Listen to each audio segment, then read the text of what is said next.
අපි යමු ඊළඟ මාතෘකාවට සාපේක්ෂ චලිතය. හරිනේ? සාපේක්ෂ චලිතය. දැන් ගොඩක් අය මේ පාඩම සාපේක්ෂ ප්‍රවේගය කියලා තමයි කතා කරන්නේ. නමුත් මම සාපේක්ෂ චලිතය කියලා ගන්නම්. හරි? නිතරම අපිට පේනවා එක්කෝ අපි අවට තියෙන වස්තු නිශ්චලව තියෙනවා. එහෙ නැත්නම් අපි අවට තියෙන වස්තු චලනය වෙනවා. හරි? ඒතකොට නිශ්චලව තියෙනවා හරි චලනය වෙනවා හරි අපට පේනවා නම් ඒක ඇත්තටම සාපේක්ෂ දැකීමක්. ඒක ඇත්තටම සාපේක්ෂ දැකීමක්. උදාහරණයක් විදිහට අපි පාරයින් ඉන්නකොට අපිට පේනවා පාරේ බස් එකක් යනවා. එතකොට අපට සාපේක්ෂව බස් එක චලනය වෙනවා. දැන් අපි බස් එකට නැග්ගොත් හරිනේ අපි බස් එකේ නැගලා බස් එකේ ගමන් කරනකොට අපට පේන්නේ අපිත් එක්කම එහා පැත්තෙන් ඉන්න මිනිස්සයා නිශ්චලව ඉන්නවා වගේ. හැබැයි ඇත්තම කියනවා නම් බස් එකත් අපිත් එහා පැත්තේ මිනිස්සයත් හැමෝම චලනය වෙනවා. එතකොට මේ චලිතය කියන එක අපිට නිතරම සාපේක්ෂව තමයි දකින්න ලැබෙන්නේ. හරිද? මම ගනිපු උදාහරණ පැහැදිලිද? දැන් මම පාරයිනේ හිටගෙන ඉන්නකොට මට පේනවා බස් එක පාරේ චලනය වෙනවා කියලා. මම බස් එකේ යන අවස්ථාවක් හිතන්නකෝ. එතකොට මම බස් එකේ යනකොට මට පේනවා එහා පැත්තේ මිනිස්සයා නිශ්චලයි කියලා. ඒ දැකීම මට සාපේක්ෂව. මොකද පාරයින් ඉන්න මිනිහෙක්ට පේන්නේ බස් එකක් චලනය වෙනවා. ඇතුළේ ඉන්න මිනිස්සු ඔක්කොම චලනය වෙනවා කියලා. හැබැයි බස් එක ඇතුළේ ඉන්න මිනිස්සුන්ට පේන්නේ ඒ ළඟ එහා පැත්තෙන් ඉන්න මිනිස්සයා නිශ්චලයි කියලා. එතකොට නිතරම තේරුම් ගන්න මේ චලිතය කියන දේ සාපේක්ෂ දැකීමක්. ඇත්තටම චලනය වෙන වස්තු සහ චලනය වෙනවා වගේ පේන දේවල් මේ හැම දෙයක්ම අපි සාපේක්ෂව දැකීමක් තමයි සිද්ධ වෙන්නේ. හරිනේ? සාපේක්ෂව දැකීමක් තමයි සිද්ධ වෙන්නේ. දැන් මේ සාපේක්ෂ චලිතය මම ප්‍රධාන කොටස් 3කට බෙදලා කතා කරනවා. මෙතනදී අපි කතා කරනවා සාපේක්ෂ විස්ථාපනය, සාපේක්ෂ ප්‍රවේගය සහ සාපේක්ෂ ත්වරණය. සාපේක්ෂ ත්වරණය. මම මේ මාතෘකා තුනම සාපේක්ෂ චලිතය යටතේ සාකච්ඡා කරන්න බලාපොරොත්තු වෙනවා. හරිනේ? මාතෘකා තුනම කතා කරන්න බලාපොරොත්තු වෙනවා. පැහැදිලි? රයිට්. අපි මුලින්ම තේරුම් ගන්න ඕන දේ තමයි මේ අපි අවට සිදුවන සියලුම චලිතයන් සාපේක්ෂ දැකීමක් කියන එක. අපි නිතරම දකින්නේ අපට සාපේක්ෂව. මම පාරයිනේ හිටගෙන ඉන්නකොට මට සාපේක්ෂව බස් එක චලනය වෙනවා. මම බස් එකට නැග්ගාම මම බස් එකත් සමගින් චලනය වෙනවා. හැබැයි මට පේනවා එහා පැත්තෙන් ඉන්න මිනිස්සයා මට සාපේක්ෂව නිශ්චලයි කියලා. හැබැයි ඒ දෙවෙනි අවස්ථාවේ මම බස් එක ඇතුලේ ඉන්නකොට බස් එක චලනය වෙනකොට මට සාපේක්ෂව එහා පැත්තේ මිනිස්සයා නිශ්චල වුණාට ඇත්තම කියනවා නම් අපි දෙන්නම පොළවට සාපේක්ෂව චලනය වෙමින් තමයි පවතින්නේ. ඒ නිසා මේ චලිතය කියන එක නිතරම සාපේක්ෂ දැකීමක්. හරිනේ? සාපේක්ෂ දැකීමක්. මාතෘකාව ලිව්වනම් සාපේක්ෂ චලිතය කියලා ඒ යටතේ මෙහෙම ලියන්න. අප අවට පවතින වස්තුන්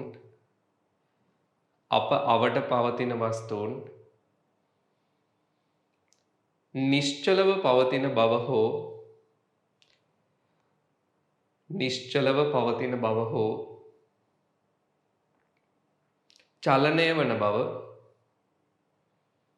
නිශ්චලව පවතින බව හෝ චලනය වන බව අපට නිරීක්ෂණය කළ හැක. නමුත් එය චලිතය සාපේක්ෂව දැකීමකි.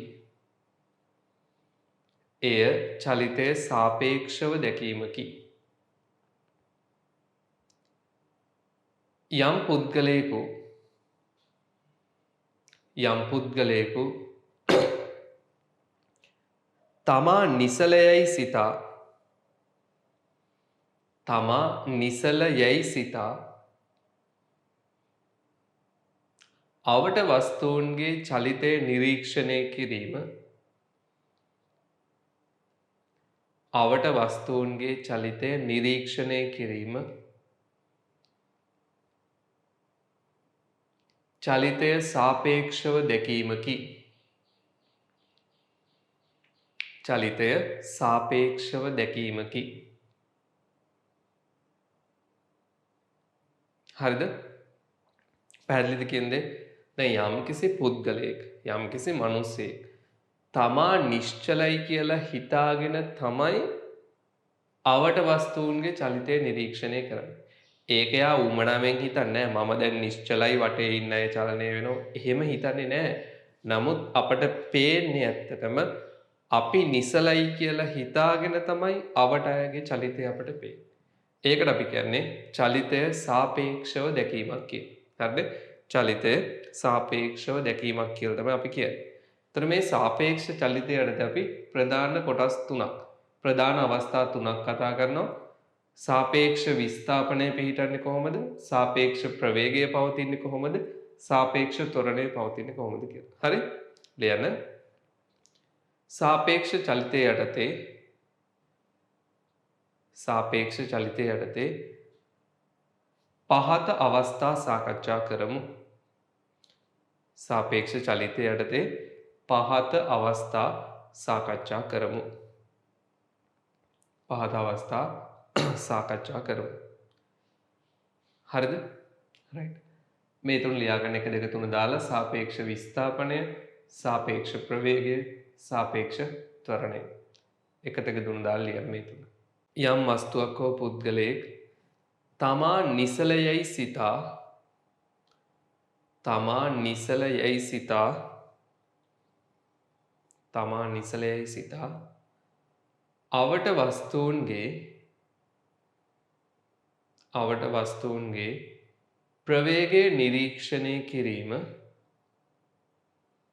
අවට වස්තුන්ගේ ප්‍රවේගය නිරීක්ෂණය කිරීම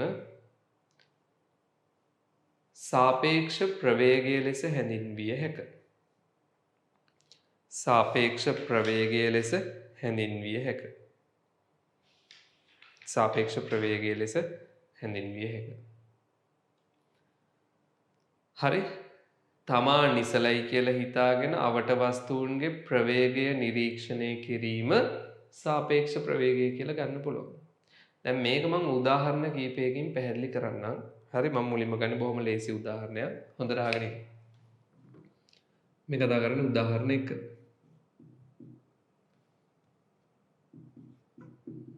පළවෙනි උදාහරණය. අපි හිතමු තිරස් මාර්ගයක A කියලා වස්තුවක් චලනය වෙනවා 8 ms ඍණයක ප්‍රවේගයෙන්. හරිනේ? ඒ මාර්ගයේ දිගේම B කියලා වස්තුවක් චලනය වෙනවා B කියලා වස්තුවක් 4 ms ඍණයක ප්‍රවේගයෙන්. එතකොට අපි හිතමු 12යි කියලා.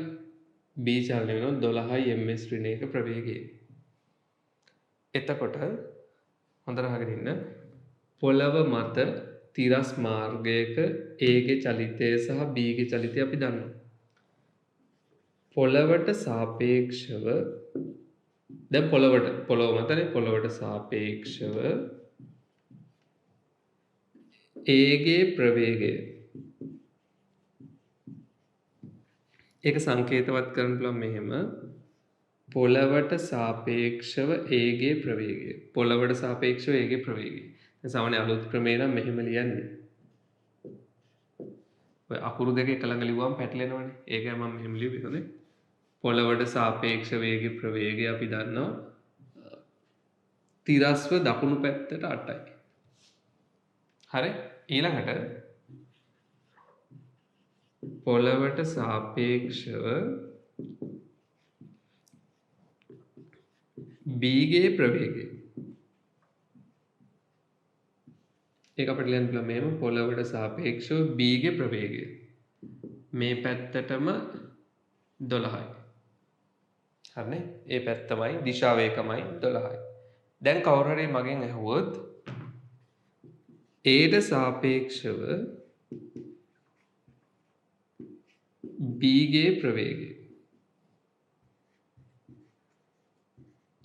ඊට සාපේක්ෂව B ගේ ප්‍රවේගය. ඊට සාපේක්ෂව B ගේ ප්‍රවේගය හුවොත් මෙන්න සංකේතවත් කරන විදිය ඊට සාපේක්ෂව B ගේ ප්‍රවේගය කීයද? ඔය දැන් ප්‍රශ්නේ. ඊට සාපේක්ෂව B ගේ ප්‍රවේගය. දැන් අපි භාවිතා කරනවා සාපේක්ෂ ප්‍රවේග මූලධර්මය. හොඳට බලන්න. මේක අපි සොයන්න සාපේක්ෂ ප්‍රවේග මූලධර්මය තමයි භාවිතා කරන්නේ. ඊට සාපේක්ෂව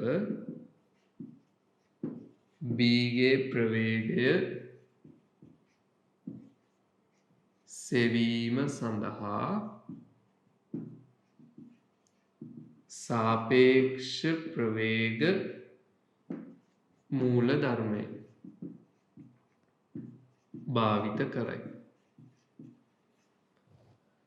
ඊට සාපේක්ෂව B ගේ ප්‍රවේගය හොයන්න අපි සාපේක්ෂ ප්‍රවේග මූලධර්මය තමයි භාවිතා කරන්නේ. ලියන විදිය බලාගෙන ඉන්න. මේක ඇත්තටම දෛශිකයක්. ඊට සාපේක්ෂව B ගේ ප්‍රවේගය කියන්නේ දෛශිකයක්. මම මේ දෛශිකය කඩනවා තව දෛශික දෙකකට. ඇත්තටම අපි දෛශික විභේදනය කිරීමක් කරනවා.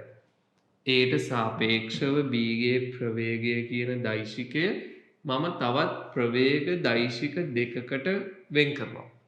එතනදී ලියන විදිය බලන්න B වම් පැත්තේ කෙළවරේ A දකුණු පැත්තේ කෙළවරේ මැද්දට දානවා පොළව. තුන්වෙනියේ කෝණ. AB අතරට තව කෙනෙක් ඕන. අපි තුන්වෙනිය විදිහට මෙතන භාවිතා කරනවා පොළව. හේතුව අපි පොළවට සාපේක්ෂව දත්ත දන්න නිසා. දැන් හොඳට බලන්න.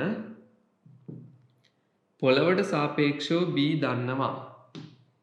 පොළවට සාපේක්ෂව B දන්නවා. මේක දන්නේ නැහැ. මේක දන්නේ නැහැ.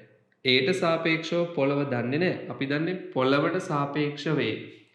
අකුරු දෙක මාරු කරන්න ඕන. අකුරු මාරු කරොත් අපි ඍණක් දානවා. right. එහෙනම් ඊළඟ පේළිය ලියන්න පුළුවන් ඍණක් දානවා. අකුරු මාරු කරනවා. හරිනේ? අකුරු මාරු කරාම දෛශිකය ප්‍රතිවිරුද්ධ වෙනවා. ප්‍රතිවිරුද්ධ වීම වළක්වා ගැනීමට ඍණ ලකුණක් දානවා. එතකොට දැන් අපි ආදේශ කරන්න ගියොත් පොළවට සාපේක්ෂව B 12යි. පොළවට සාපේක්ෂව B 12යි. ධන පොළවට සාපේක්ෂව A 8යි. පොළවට සාපේක්ෂව A 8යි. හැබැයි ඉස්සරහා ලකුණ ඍණයි. හොඳට බලන්න මේක දකුණු පැත්තට 12යි. මේක දකුණු පැත්තට 8යි. හැබැයි ඍණයි. දකුණු පැත්තට ඍණ 8යි. මේ දෙන්නගේම දිශාව සමානයි. එතකොට සමාන දිශාවට පවතින දෛශික දෙකක් නම් අපිට විශාලත්ව එකතු කරන්න පුළුවන්. එතකොට ඇත්තටම එන්නේ දකුණු පැත්තට 12 ඍණ 8යි. හේවත් 4යි. 4යි. ඔන්න ඕක තමයි උත්තරේ. කවුද අපි මේ හෙව්වේ? Aට සාපේක්ෂව B ගේ ප්‍රවේගය දකුණු පැත්තට 4යි. දකුණු පැත්තට 4යි. Aට සාපේක්ෂව B. Aට සාපේක්ෂව B. A නිශ්චලයි නම් A නිශ්චලයි කියලා හිතුවොත් A කියන වස්තුව A කියන පුද්ගලයා හිතනවා මම නිසලයි. A නිසලයි කියලා හිතුවොත් B චලනය වන ප්‍රවේගය 4යි. නමුත් ඇත්තම කතාව A චලනය වන ප්‍රවේගය 8යි. B චලනය වන ප්‍රවේගය 12යි. Aට සාපේක්ෂව B චලනය වන ප්‍රවේගය 4යි. අපි ඒක ගන්නේ සාපේක්ෂ ප්‍රවේග මූලධර්මයෙන්. කියන දේ පැහැදිලිද? හරිද මේක? ඔන්න ඔය විදිහට තමයි අපි සාපේක්ෂ ප්‍රවේගය කතා කරන්නේ. මේ කතා කරේ එකම මාර්ගයක එකම දිශාවට චලනය වන අවස්ථාවක්. ඉස්සෙල්ලා මේක උදාහරණයෙන් ලියාගන්න. හරිද? මේක ලියාගෙන උදාහරණ දෙක තනියම හදන්න. මෙන්න උදාහරණ දෙක මම පොඩි වෙනසක් කරනවා. මේකමයි B චලනය වන දිශාව මම ප්‍රතිවිරුද්ධ කරනවා. A චලනය වන දිශාව දකුණට 8යි. B චලනය වෙන්නේ වමට 12යි. දිශාව පොඩ්ඩක් මාරු කරා. හරිනේ? A චලනය වෙනවා පොළොවට සාපේක්ෂව දකුණට 8යි. B චලනය වෙනවා පොළොවට සාපේක්ෂව වමට 12යි. වමට 12යි. දැන් මං අහනවා Aට සාපේක්ෂව B ගේ ප්‍රවේගය කීයද? රූපයෙන් දා දෙවෙනි උදාහරණයට දත්ත ටික ලිව්වා පොළොවට සාපේක්ෂව හොයන්න ඕන මොකද්ද? Aට සාපේක්ෂව B ගේ ප්‍රවේගය ලියන්න සාපේක්ෂ ප්‍රවේග මූලධර්මය මේක තමයි අපේ සමීකරණය. සාපේක්ෂ ප්‍රවේග මූලධර්මය ලියන්න ඊට පස්සේ මූලධර්මයට ආදේශ කරලා උත්තරයට එන්න. මම මේ ටික මකන්නම් මේ කලින් උදාහරණේ දත්ත මම මේව මකන්නම්. හරිනේ? දැන් වාසුලු කරලා උත්තරයට එන්න ඕන. රයිට් මේක තනියම හදන්න. ටක් ගාලා රූපයෙන් දත්ත ටික ලිව්වා ගාන හැදුවා. පොඩි වෙනසක් කරේ. මෙයා චලනය වෙන දිශාව ප්‍රතිවිරුද්ධ කරා. එච්චරයි. හරිනේ? රයිට්. ඔන්න අපි හිතමු ආ දැන් මේක හැදුවා. වීඩියෝ එක නවත්තලා පොඩ්ඩක් හදන්න පුළුවන් නේ. හැදුවා. දැන් පොළවට සාපේක්ෂව B වමට 12යි. පොළොවට සාපේක්ෂව B වමට 12යි. පොළොවට සාපේක්ෂව A පොළොවට සාපේක්ෂව A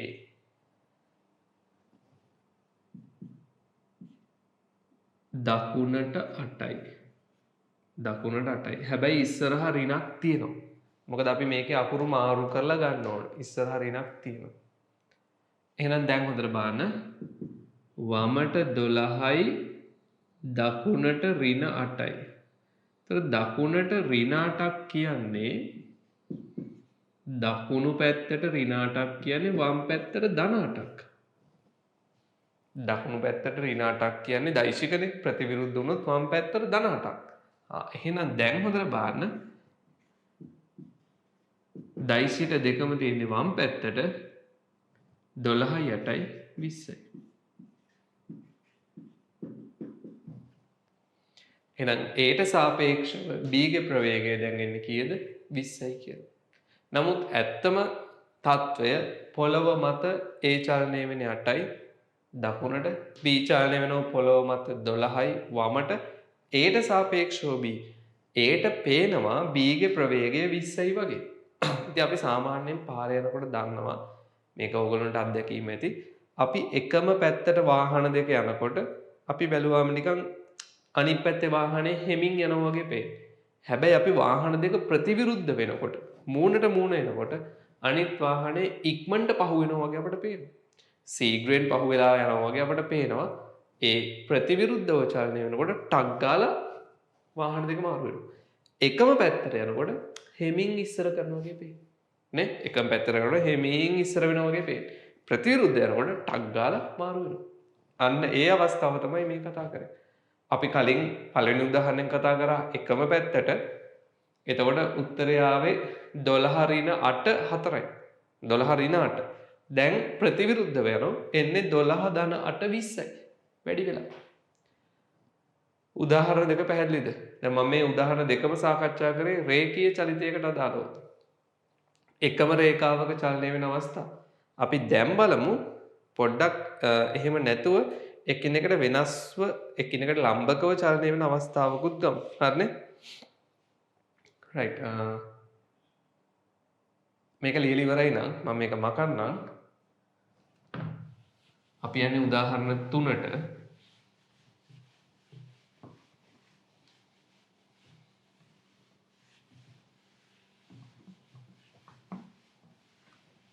තුන්වෙනි උදාහරණයට යන්නේ. හරි? මෙහෙම ලියමු. උදාහරණ 3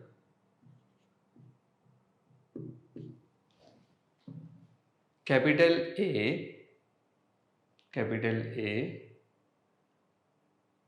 තිරස් පොළවක්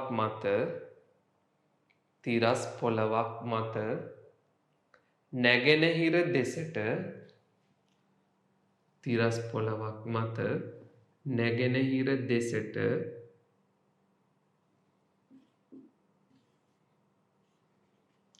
3යි ms ඍණයක ප්‍රවේගයෙන් චලනය වන අතර 3යි ms ඍණයක ප්‍රවේගයෙන් චලනය වන අතර capital B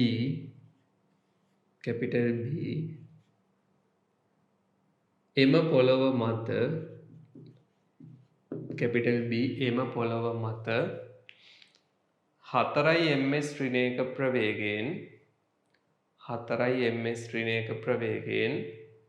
උතුරු දෙසට චලනය වේ. එයට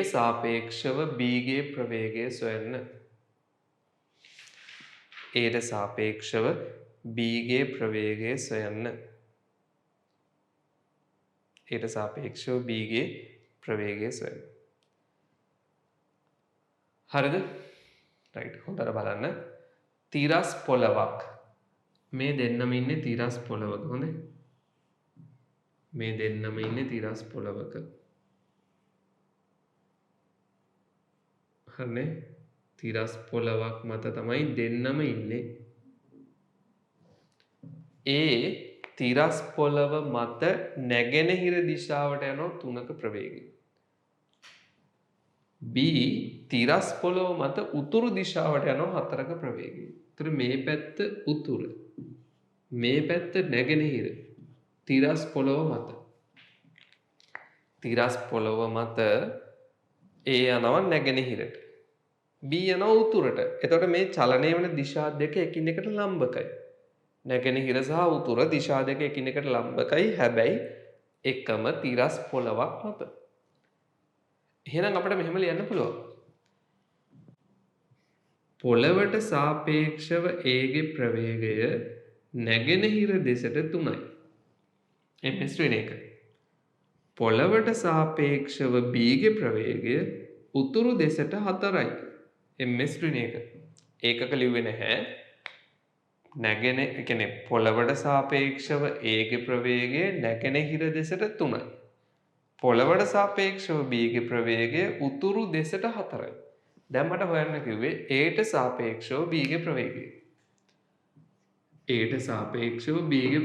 කීයද? ඒක දන්නේ නැහැ. ඒක හොයන්න අපි පාවිච්චි කරන්නේ කලින් වගේම සාපේක්ෂ ප්‍රවේග මූලධර්මය.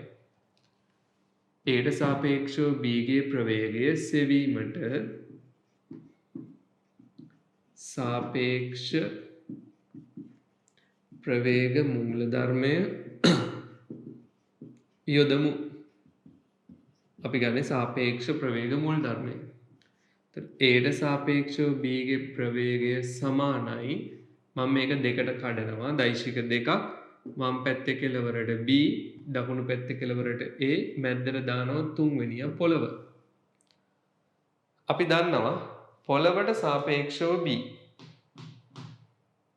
අපි දන්නවා පොළවට සාපේක්ෂව A. නමුත් මෙතනදී අකුරු මාරු වෙනවා. ඉතින් අපි අකුරු දෙක මාරු කරමු. දෛශිකය ප්‍රතිවිරුද්ධ වෙනවා. ඒක වළක්ව ගන්න ඍණක් දාමු. එහෙනම් Aට සාපේක්ෂව B සමානයි පොළවට සාපේක්ෂව B ධන පොළවට සාපේක්ෂව A අකුරු මාරුව මග අරින්න ඉස්සරහට ඍණ. දැන් ආදේශ කරමු.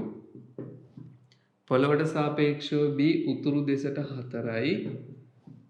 පොළවට සාපේක්ෂව A නැගෙනහිරට 3යි. හැබැයි ඉස්සරහා ලකුණ ඍණයි. එහෙනම් මේක උතුරට 4යි නැගෙනහිරට ඍණයි කියන්නේ බටහිරට ධනයි. හරිනේ? නැගෙනහිරට ඍණයි බටහිරට ධනයි. ඔය විදිහට ලියන්න පුළුවන්. නැගෙනහිර පැත්තට ඍණ 3යි බටහිර පැත්තට ධන 3යි. පැත්ත මාරු කරා. ඕක තමයි Aට සාපේක්ෂව B ගේ ප්‍රවේගය. දැන් අපි මේක හොයන්න අපිට මේකේ උත්තරේ V0 නම් Aට සාපේක්ෂව B ගේ ප්‍රවේගය V0 කියලා ගත්තොත් මේ දෛශික දෙක අරගෙන ත්‍රිකෝණය අඳින්න තියෙනවා. උතුරට 4යි නැගෙනහිරට 3යි. නවත්තන තැනින් පටන් ගන්න නැගෙනහිරට 3යි. එතකොට ආරම්භක ලක්ෂයේ සිට අවසාන ලක්ෂයට අඳින්න ඕන. මේක තමයි සංප්‍රයුක්තය V0. මේක ඍජු කෝණී. ඒතර v0 එන්නේ පයිතගරස් 3 වර්ගය ධන 4 වර්ගයේ වර්ගමූලය 5යි. 3 වර්ගය ධන 4 වර්ගයේ වර්ගමූලය. පයිතගරස් දැන් මේ 3යි 4යි කර්ණය 5යි. හරිද? කෝණය මේක θ කියලා ගත්තොත් θ එන්නේ tan inverse 3 බෙදීම 4යි. tan inverse 3 බෙදීම 4යි. v0 තමයි a ට සාපේක්ෂව b ගේ ප්‍රවේගය.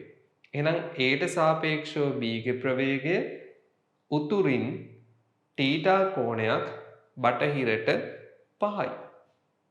හරිනේ? a ට සාපේක්ෂව b ගේ ප්‍රවේගය උතුරින් θ කෝණයක් බටහිරට කීයද උත්තරේ 5යි. උතුරින් θ කෝණයක් බටහිරට 5යි. ඕක තමයි v0. මේක තමයි v0. උතුරින් θ කෝණයක් බටහිරට 5යි. θ කීයද? tan inverse 3 බෙදීම 4යි. මෙන්න මේ විදිහට අපිට පුළුවන් එකිනෙකට ලම්බකව චලනය වෙන අවස්ථාවක සාපේක්ෂ ප්‍රවේගය දාලා, කියන්නේ සාපේක්ෂ ප්‍රවේග මූලධර්මය දාලා හොයන්න පුළුවන්.